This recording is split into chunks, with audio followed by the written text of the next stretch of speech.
धवला या शौर्यवस्त्राभिता या वीणाभरणममृतकरा या श्वेतपद्मासना या ब्रह्माचलशङ्कर प्रभृतिभिः दैवैः सदा वन्दिता सा मां सरस्वती भगवते निःशेषजाड्यामः वंशे विभूषितकराङ्गवनीरदाभा पीताम्बरधरुणविमफलाधरोष्टा पूर्णेन्दुसुन्दरमुखा दरविविन्दनेत्रा कृष्णात् परं किमपि तत्त्वमहं न जाने कृष्णाय वासुदेवाय हरये परमात्मने प्रणतः क्लेशनाशसंसारसारं भुजगेन्द्रहारं सदा वसन्तं हृदयारविन्दे भवं भवानी सहितं नमामि।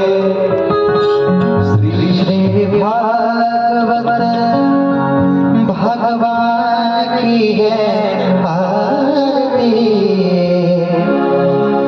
पापियों को पाप से है तारती।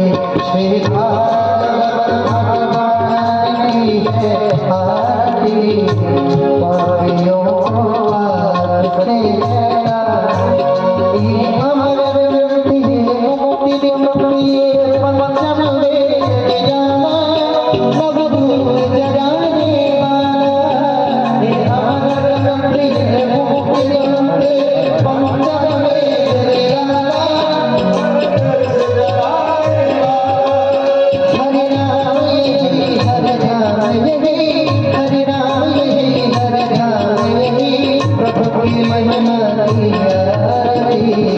पापियों को पाप से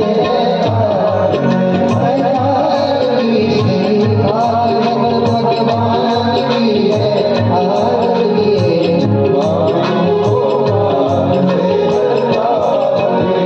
शांति की पावन मुनि पापों मिटाने वाला, हरि दर्श कराने वाला।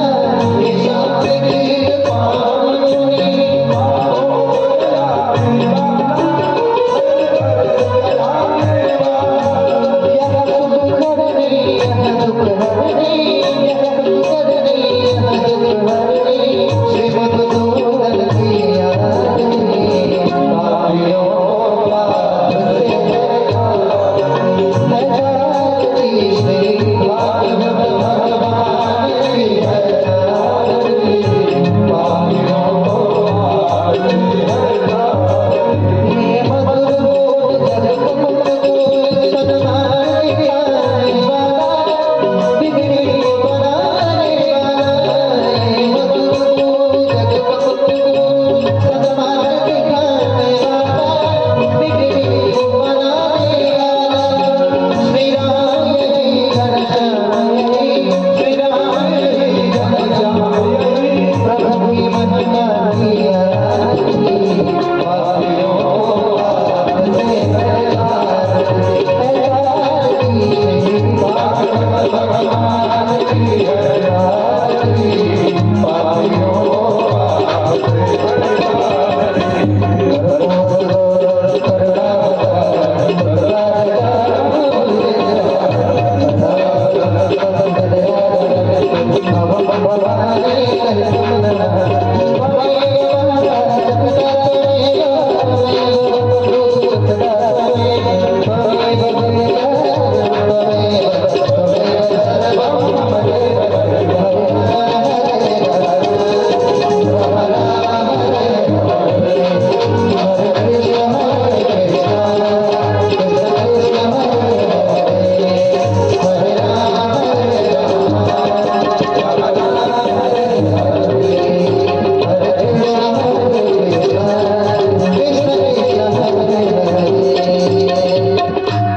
बोले भागवत भगवान की जय। पादं सुगंधो यं ध्याते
सप्तम दिवस है परीक्षित जी महाराज के साथ में काली सेवा तो करें। जय हो। हमने कर जिसका प्याला है हमने काला, हमने कर जिसका प्याला हमने कर जिसका प्याला है हमने काला, हमने कर जिसका प्याला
पीछे वाले भक्त भी ताली उठाकर जयकारा लगाएंगे। एक बार प्रेम से सुखदेव जी महाराज की। बंधुओं सुखदेव जी महाराज ने बनी है आज बिना बुलाए परीक्षित की सभा में आए और बंधुओं परीक्षित जी महाराज उनके चरणों में गिर करके प्रणाम करके कहते हैं कि हे भगवान, हे सुखदेव जी महाराज। ये बंधुओं वही सुखदेव जी महाराज हैं जो बिना बुलाए किसी के दरवाजे पर आज तक नहीं गए। जितनी देर में गौ दूही जाती है ना, उतनी देर तक किसी के दरवाजे पर रहते। अगर कोई भिक्षा में मिल जाता तो ग्रहण कर लेते, नहीं तो आगे बढ़ जाते। ऐसे दिगंबरम भक्त विजय केशव श्री सुखदेव जी महाराज परीक्षित जी की सभा में उपस्थित हुए। सुखदेव परीक्षित जी महाराज अपने भाग्य की सराहना कर रहे हैं कि हे गुरुदेव, मैं एक अपराधी क्षत्रिय, लेकिन फिर भी आप कितनी बड़ी कृपा किए। मैंने संतों का अपमान किया। मैं तो यह चाह रहा था कि मेरा जीवन अभी तत्काल नष्ट हो जाए, लेकिन हे गुरुदेव, हे भगवान स्वरूप सुखदेव जी महाराज, आप दर्शन देकर के हमें धन के। बंधुओं जितने ऋषिगण बैठे थे इनको प्रशंसा से देना देना नहीं है। अपना प्रश्न सामने रखो, नहीं तो उठ के चल देंगे। बंधुओं परीक्षित जी महाराज का सुंदर प्रश्न क्या बोले सुखदेव जी से, अतः परीक्षामि संसिद्धिं योगिनां परमं गुरुं पुरुषस्य हयत् कार्यं म्रियमाणस्य सर्वथा। म्रियमाणस्य सर्वथा, शीघ्र मरने वाले व्यक्ति का मुक्ति का उपाय क्या है। बंधुओं कितना सुंदर प्रश्न है, इतना सुंदर प्रश्न है। ये प्रश्न अपने लिए नहीं किए, ये कह सकते थे कि मैं महाराज साथ में मरने का श्राप लगा है, आप कोई उपाय बताइए, लेकिन नहीं, हमारे और आपके लिए प्रश्न किए। बंधुओं हमारे और आपके पास में कितना दिन है, रवि सोम मंगल बुध गुरु शुक्र और शनि। ये 7 दिन में हमारा किसी न किसी दिन हमारी मृत्यु हो जाएगी।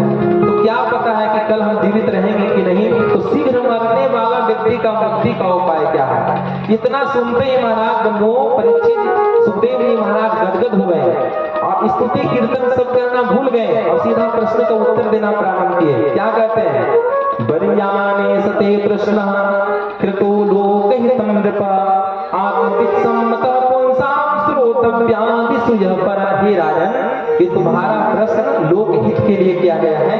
ऐसे प्रश्न का बड़े बड़े ऋषि महात्मा ज्ञानी अमलात्मा भी आदर करते हैं। तुम क्या प्रश्न किए? इस सिद्ध मरने वाले व्यक्ति का मुक्ति का उपाय। तो ही परीक्षित, इतना तुम सुनो, तस्मात् भारत सर्वात्मा भगवान ईश्वरो हरि।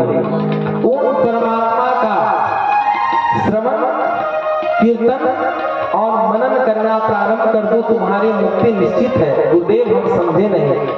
परीक्षित, तो सुनो, अगर तुम उस परमात्मा को प्राप्त करना चाहते हो तो एक उपाय करो। क्या? श्वास श्वास पर कृष्ण भजो, वृथा श्वास जन खोए, ना जाने यह श्वास के आवन हो ये न हो। अगर तुम अपना मुक्ति चाहते हो ना परिचित, तो अपना प्रत्येक श्वास पर भगवान का नाम लिख दो। और जो श्वास अंतिम श्वास होगा, अगर तुम्हारी मृत्यु हो गई तो शास्त्र कहता है अंते जामति सागति। जो अंत समय में भगवान का नाम उच्चारण करता है वो भूल कर भी कभी नरक में नहीं जाता है। उसकी मृत्यु, उसकी मुक्ति सुनिश्चित हो जाती है। बंधुओं, यहाँ सुंदर 4 साधन बताए। जितासनो, जित श्वासो, जित संगो, जितेंद्रिय। परीक्षित जी पूछे कि भगवान श्वास को कैसे जीते? परीक्षित, सुखदेव जी कहते हैं कि सबसे पहले मन को जितना होगा। बोले कि मन को कैसे जीते? तो 4 साधन बताए। बंधुओं, भागवत तो देखिए, हम लोग 2 दिन की कथा हम लोग नहीं कर पाए थे। अब आज की भी कथा 8 बजे प्रारंभ हुई थी।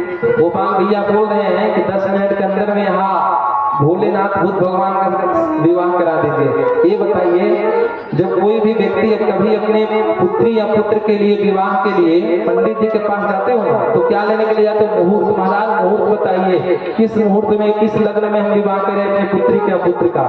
तो शिव जी का विवाह के लिए भी नारद जी मुहूर्त निकाले थे, ऐसे थोड़ी।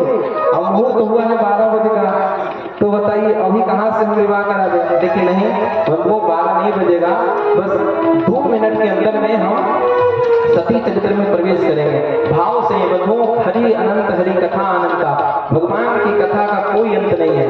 ये बंधुओं, कथा तो सागर की जैसा, जितना सुना उतना ही कम पड़ जाता है। और बंधुओं, वास्तव में व्यासपीठ की ऐसी महिमा है। और आज गोविंद की कुछ विशेष कृपा, आज ठाकुर जी की विश्वकर्मा जी की माइक पे ले दे के ठीक चल रहा है, कम से कम बोलने में सुख मिल रहा है। देवी गोविंद की कृपा। 2 दिन ऐसा प्रभाव रहा, माइक के भी कारण हम लोग थोड़ा सा मन में खिन्न हम लोग को लगा कि देखो 2 दिन की कथा ऐसे ही निपट गया और 5 दिन बचा। वो भगवान से प्रार्थना कर रहा था कि प्रभु आज लाज रख लेना, कम से कम धूप चरित्र तक कथा है, कम लोगों को अच्छा तो लगे। बंधुओं, हम यहाँ किस लिए आए हैं? इसलिए कि जो हम कथा आपको सुना है। बंधुओं, आप हम एक सत्य बात बता रहे हैं। व्यासपीठ एक ऐसा पीठ है, यहाँ बैठने के बाद में दुनिया का सारा विकार व्यास भूल जाता है। वो सिर्फ देखिए कि यहाँ धन, पैसा, रुपया, इज्जत, प्रतिष्ठा कुछ नहीं दिखता। सिर्फ एक वस्तु दिखती है, क्या? कि हम अपने श्रोताओं को कितना सुंदर ढंग से समझा सके। और हमारे वाणी के माध्यम से अगर 500 की संख्या में अगर बंधुओं 5 लोग भी सुधर गए ना, तो हमारी कथा, हमारा कहना सार्थक हो गया और आपका सुनना सार्थक हो गया। ये बंधुओं, ये जीवन का लक्ष्य है। ये बताइए, मैं अगर 12 बजे तक अगर बोलूंगा तो मैं ही तो थकूंगा ना। अगर मैं 4-5 घंटे बैठूंगा तो कौन थकेगा? मैं थकूंगा। तो हमें भी तो आपको तो सिर्फ बैठना पड़ रहा है, मुझे तो बोलना भी पड़ रहा है। लेकिन फिर भी कथा क्या है कि अभी आज ही में कह रहे थे शिव भैया जो हमारे और प्ले कर रहे हैं कि महाराज जी कथा कैसे होगी? हम एक ही दिन में नाम संकीर्तन मनुष्य कर देंगे और क्या, एक ही दिन में कथा विश्राम। हम वो नाम लेकर के आगे बढ़ जाएगा। ऐसे ही करते हैं प्राय, क्योंकि कथा तो बहुत विस्तार है। लेकिन फिर भी हम चाहते हैं कि आप लोगों को ज्यादा से ज्यादा कथा सुनाओ। क्यों? क्योंकि कथा ही वो वस्तु है, कथा ही वो चीज है जिसके माध्यम से आपके जीवन से सारी व्यथा नष्ट हो जाएगी, सारी समस्या आपका खत्म हो जाएगा कथा के माध्यम से। तो श्री सुखदेव जी महाराज कहते हैं, जो मनुष्य चाहता है अपने मन को बस में करना, आज देखिए विद्यार्थियों से महाराज पढ़ाई में मन नहीं लगता, किसान से कहिए महाराज खेती में मन नहीं लगता, धन कमाने वाले व्यापारियों से पूछिए महाराज व्यापार करने में मन नहीं लगता। तो मन को जीतने का 4 साधन सुखदेव जी महाराज बताए हैं, इसको श्रवण करें। जिता सनो जित श्वासो जित संगो जितेंद्रिय स्थूले भगवतो रूपे मना संहार एतिया। जो व्यक्ति अपने मन को जितना चाहता है वो सबसे पहले आसन को जीते, एक आसन में ज्यादा से ज्यादा देर तक बैठने की आदत डाले। बंधु अभी आप बैठे हो ना, आपका मन कई लोग कह रहा होगा सुन तो लिए महाराज जी आधा घंटा और सुनाएंगे, इतना बोल ही रहे हैं, आधा पौन घंटा और करेंगे, चलो चलते हैं। क्यों? आपका मन बोला आप उठ के चल दिए। मन ही राम तो चाहते हैं कि कथा वथा मत सुनो, बढ़िया चाय पियो, कॉफी पियो, पिक्चर देखो, आनंद लो। ये मनी राम जी चाहते हैं कि संसार में आप फंसे, लेकिन मन का विपरीत काम करना है। कैसे? संयम के माध्यम से। नहीं, मैं कथा जब तक पूर्ण नहीं होगा तब तक नहीं जाऊंगा, क्योंकि बंधु यही मनुष्य जीवन का धर्म है। तो जितना सुनो, एक आसन में ज्यादा से ज्यादा देर तक बैठने की आदत डालो। जितना दूसरा जितना सुनो जित श्वासो, प्राणायाम के माध्यम से श्वासों को जीतो, इससे आपके शरीर में कोई बीमारी नहीं होगी। तीसरा जित संगो, अच्छे लोगों का संग करो, दुष्टों को संग करोगे तो दुष्संगति में फंस जाओगे, अच्छे लोगों का संग करोगे तो आप सत्संग में फंस जाओगे, आपका जीवन धन्य हो जाएगा। अच्छे लोगों का संग करो। जितेंद्रिय, अपने इंद्रियों को जीतो संयम के माध्यम से। आप चाहते हैं सुंदर दृश्य देखना, आपको ऐसा करो कि 1 घंटा के लिए कोई सुंदर व्यक्ति को सामने खड़ा कर दो और देखते रहो इसको, अगले घंटा फिर कहेगा और देखना है। जैसे जीवा चाहती है रसगुल्ला खाना, रबड़ी खाना, एक दिन 2 किलो रबड़ी खिला दो, अगले दिन फिर कहेंगे फिर अगर मिल जाता तो और अच्छा होता। यानी जीवा अपनी ओर भग रहा है, आंख अपनी ओर भग रहा है, कान दूसरी ओर भग रहा है। यानी इंद्रियों को हम तृप्त नहीं कर सकते। कैसे कर सकते हैं? संयम के माध्यम से, अपने ऊपर अनुशासन के माध्यम से हम इंद्रियों को बस में कर सकते हैं। श्री सुखदेव जी महाराज कहते हैं बंधुओं, चतुश्लोकी भागवत का उपदेश दिए 10 प्रकार के जो लक्षण हैं भागवत का, अत्र सर्गो विसर्गश्च स्थान पोषण मंत्र मनमंत्रे सानुगतो निरोधो मुक्ति आश्रय। 10 प्रकार के लक्षण का वर्णन किए। बंधुओं, कैसे भगवान श्री कृष्ण भगवान जाकर के विदुर जी के घर में केले का छिलके को बंधुओं ग्रहण किए, ये कथा सुनाए। आज सरस्वती नदी के किनारे उद्धव जी और विदुर जी की मुलाकात हुई। उद्धव जी कहते हैं कि हे विदुर तुम धन्य हो, विदुर जी कहते हैं कि हे उद्धव तुम धन्य हो। एक दूसरे को धन्य बता रहे हैं, लेकिन कहते हैं कि हे उद्धव जी तुम तो भगवान के साथ साथ रहे ना, हम तो भगवान से दूर रहे।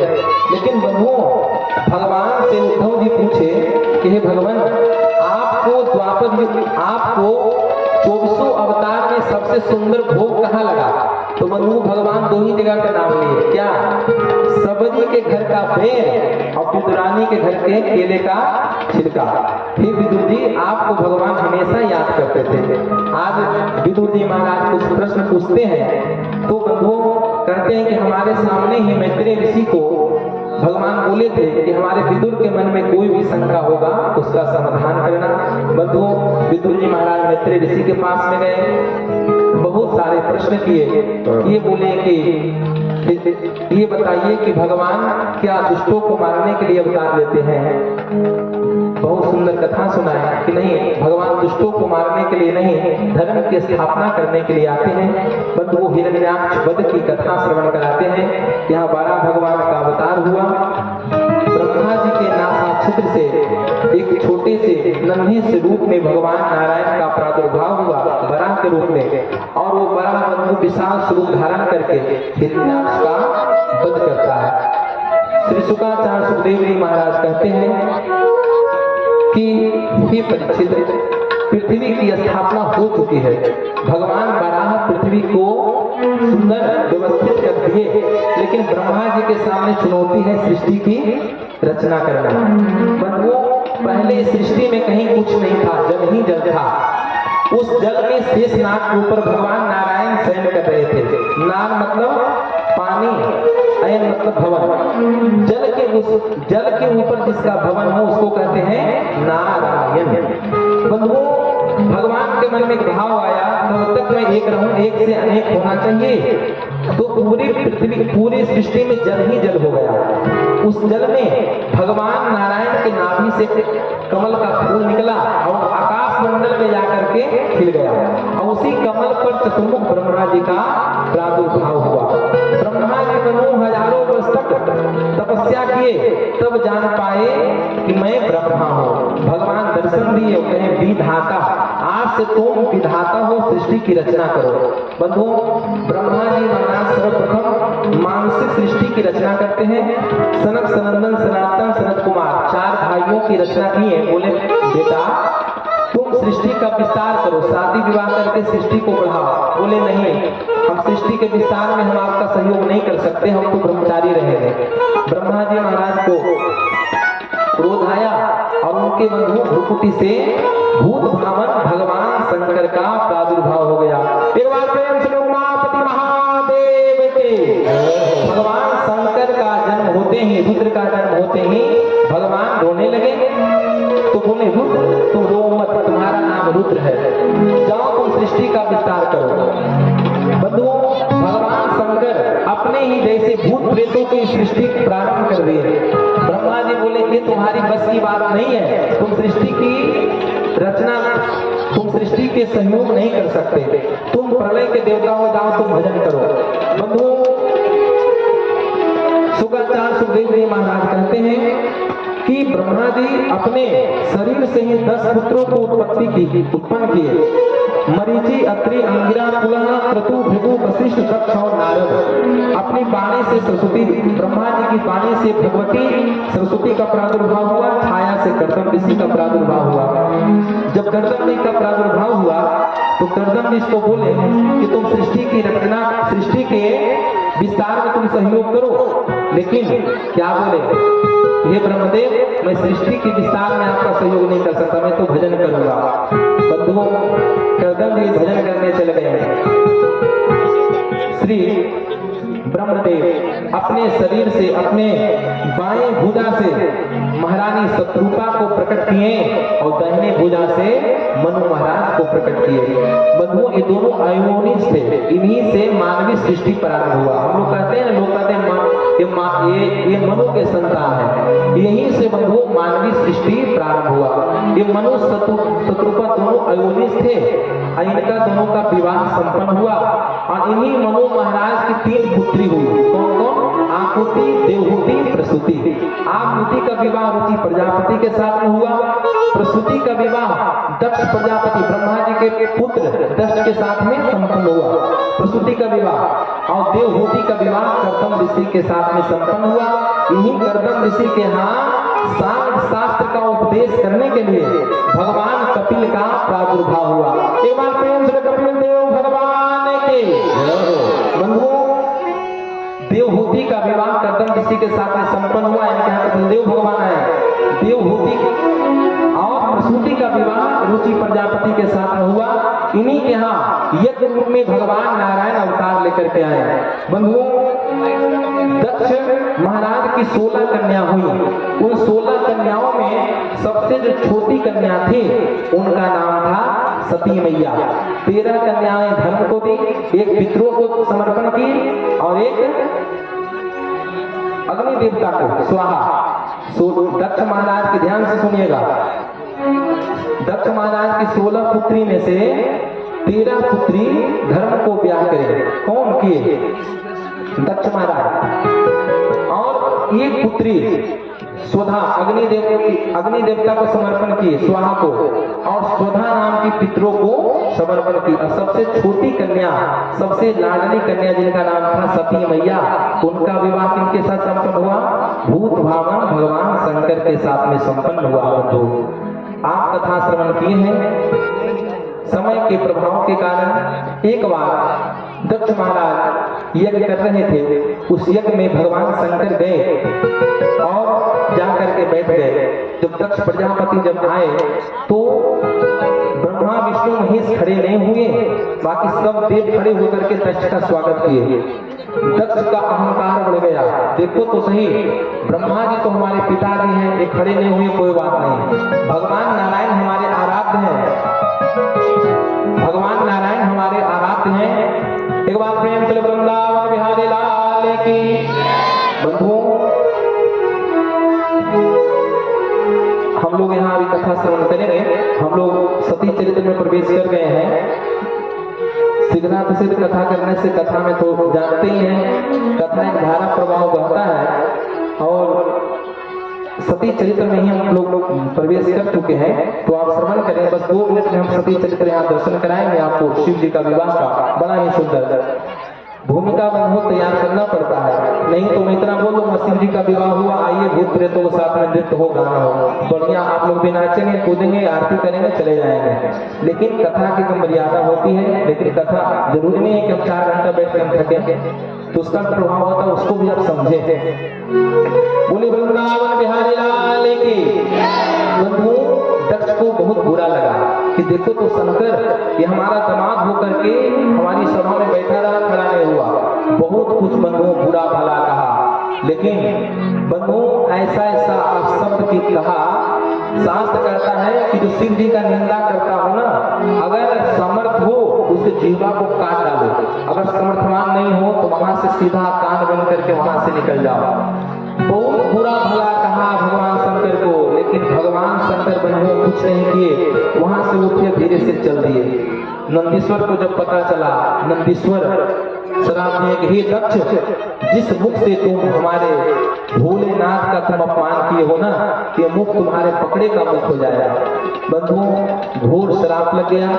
समय आगे बढ़ा, भगवान शंकर अपने कैलाश पर्वत पर चले गए। लेकिन जो दक्ष था उसके मन में अभिमान आगे बढ़ा और एक बार बृहस्पति नामक महायज्ञ किया। उसमें संसार उसमें पृथ्वी के समस्त देवताओं को निमंत्रण दिया, लेकिन अपने दामाद अपने भूत भावन शंकर जी को निमंत्रण पत्र नहीं दिया। समय यह हुआ कि सती माता को व्याकुलता हुई। जब स्वाभाविक है पिता के घर को यज्ञ होता है तो पुत्री जाना चाहती है, लेकिन भगवान शंकर समझाए कि हे देवी, बिना बुलाए किसी यज्ञ में जाना नहीं चाहिए। लेकिन सती मैया कहती है पिता के घर, गुरु के घर और मित्र के घर बिना बुलाए भी जा सकते हैं। कथा बंधुओं श्रवण किए हैं। सती मैया गई कहा, दक्ष प्रजापति के यज्ञ में परिणाम क्या हुआ कि परिणाम यह हुआ कि अपने पतिदेव के अपमान को सहन न कर पाई। जब देखी कि सारे देवताओं को उस यज्ञ में भाग मिला है, अधिकार मिला है, लेकिन हमारे पतिदेव का कोई अधिकार नहीं मिला। बंधुओं, क्या हुआ, इतने क्रोध में भर गई कि बंधुओं उसी सभा में अपने बाएं पैर के अंगूठा से पृथ्वी पर खड़ी हो गई और अपनी योगाग्नि के द्वारा बंधु अपने शरीर को जला करके भस्म कर गई। हाहाकार मच गया। सारे देवगण जब नंदीश्वर को पता चला, बंधुओं मारने के लिए दौड़े। उस यज्ञ के आचार्य थे भृगु जी, ऐसा होती डाले उस यज्ञ में, उस यज्ञ कुंड से रिहु नामक हजारों देवता प्रकट होकर के शंकर जी के गणों को खूब पिटाई लगाए और सारे गण रोते बिलखते हुए भगवान शंकर के पास में पहुंच रहे हैं। उससे पहले क्या हुआ, नारद जी महाराज पहुंच गए कहाँ, कैलाश। अब बोले कि भगवान महाप्रलय हो गया प्रभु, अब सती मैया इस पृथ्वी पर नहीं रही, आपकी गणों को खूब पिटाई हुई। बंधुओं, जैसे ही भगवान शंकर को पता चला, भगवान शंकर अपने सिंहासन से खड़े हो गए और अपने जटा अपने मस्तिष्क से जटा निकाले और शरीर पर रख दिए और जैसे